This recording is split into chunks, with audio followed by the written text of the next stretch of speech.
Adil Achiban, vous êtes le président fondateur de la start-up Adilson. Bonjour et merci d'avoir accepté notre invitation dans Startup. Bonjour Lilia et merci en tout cas pour l'invitation.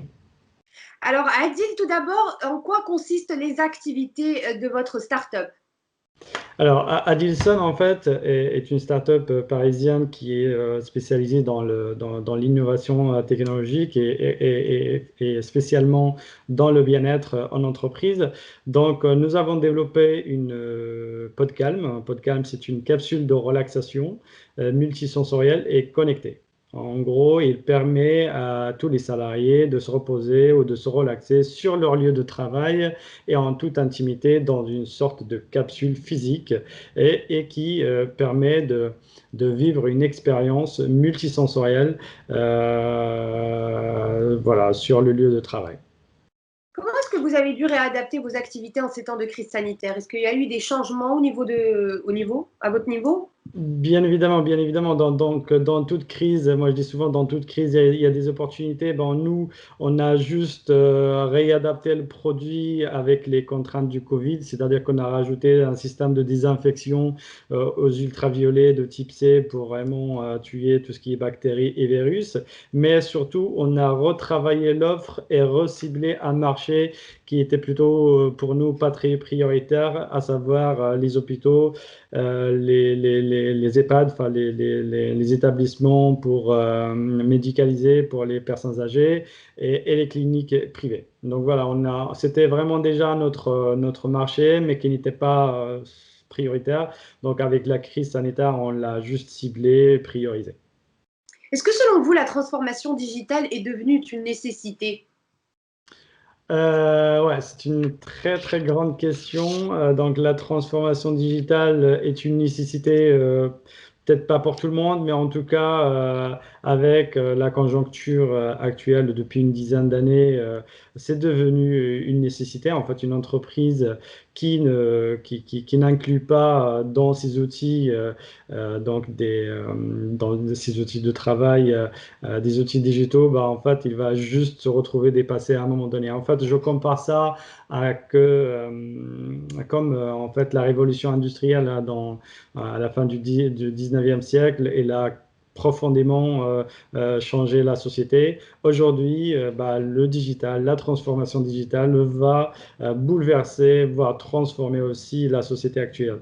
Donc, il est temps que les entreprises puissent bah, profiter et être enfin, et surfer sur cette vague de la digitalisation, bien évidemment, selon chacun et ses activités. Alors, une entreprise comme une start-up, on est déjà à 100% digital parce qu'on est né dans le digital et on a tout construit comme ça. Par contre, une entreprise qui fait du BTP ou qui est sur des chantiers ne peut pas vraiment digitaliser tout son process, mais juste une partie.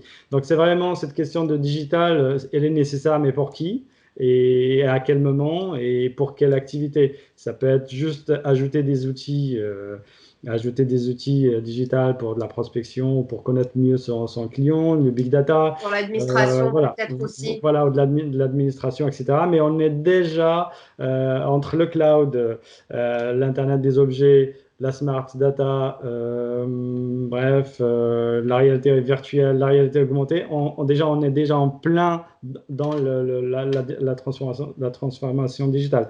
Maintenant, c'est aux entreprises de savoir bah, s'adapter et sachant que la nouvelle génération, les millennials, les petits jeunes, là, bah, ils sont nés dans le digital, donc il faut aussi que les entreprises puissent bah, accompagner ces gens-là et s'adapter à leurs exigences.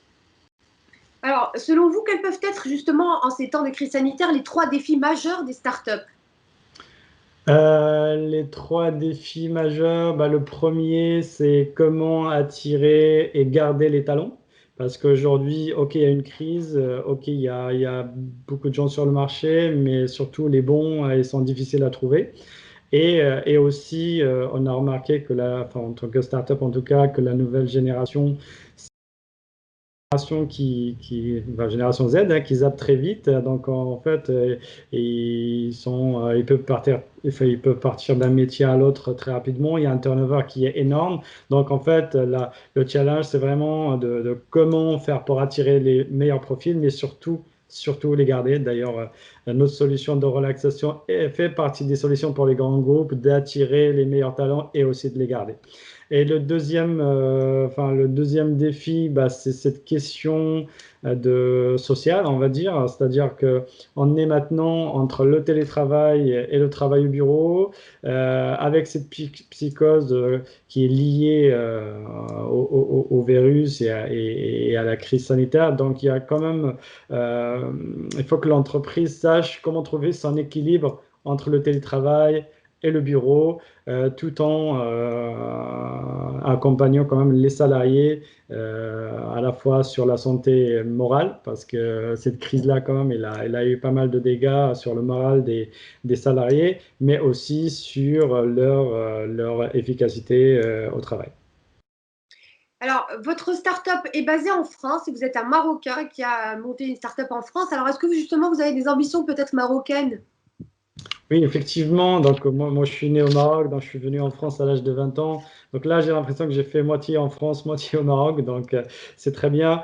Et oui, il y a toujours un lien quand même très étroit avec le Maroc. Donc, les ambitions que notre start euh, pour son internationalisation, c'est de créer une filiale au Maroc, bien évidemment, une fois qu'on a bien rodé et qu'on a trouvé un marché viable au Maroc et au Maghreb. À ce moment-là, on installera carrément une usine de fabrication et d'assemblage pour conquérir le marché maghrébin et le marché du Moyen-Orient.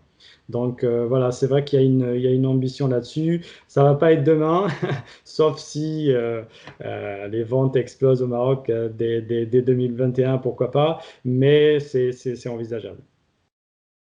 Adil Achiban, je rappelle que vous êtes le président fondateur de la start-up Adilson. Merci pour ces réponses. Merci à toi, Lilia, et puis à très bientôt, Inch'Allah.